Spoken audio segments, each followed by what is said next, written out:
దయ్యాలు వేదాలు వల్లించినట్టు ఉంటుంది. అవినీతి కేసులో చిప్పకూడు తిని తీహార్ జైల్లో వాళ్ళు చెప్పే నీతులు కూడా వినాల్సి వస్తుంది. మనం ఇప్పుడు వాళ్ళు అవినీతి కేసులో జైల్లోకి వెళ్ళి 2.0 అని గెటప్పులు మార్చుకొని ఇప్పుడు వచ్చి మాకు నీతులు చెప్తుంటే మేము వినాలి. ఇప్పుడు మేము తెలంగాణ బిడ్డలు మేము వినాలి. అక్క, మీరు ఎక్కడున్నారు? ఎప్పుడు వచ్చారు తెలంగాణ ఉద్యమంలో?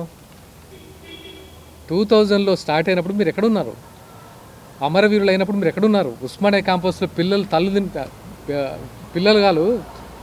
తినప్పుడు ఇప్పుడు ఎక్కడున్నారు?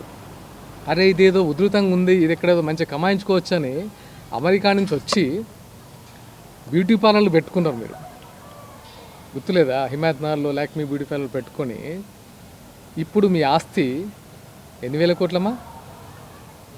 ఎక్కడమ్మా బుజ్జు ఖలీఫాలో మీ ఫ్లాట్లు? హైత్ ప్లేస్ ఎక్కడమ్మా? వందల కోట్ల హోటల్స్. అలాగే 50 ఎకరాల ఫామ్ హౌజులు ఎక్కడి నుంచి వచ్చినాం ఇవి?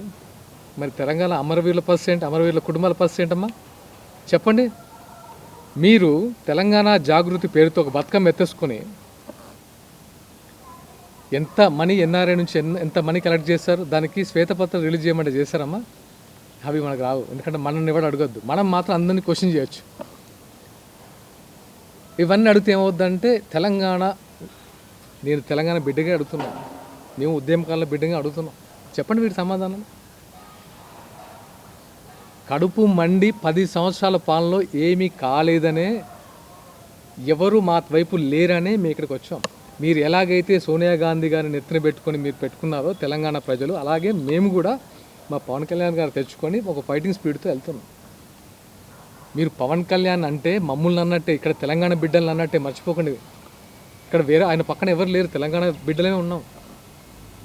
మా ప్రశ్నకు సమాధానం చెప్పండి మీరు.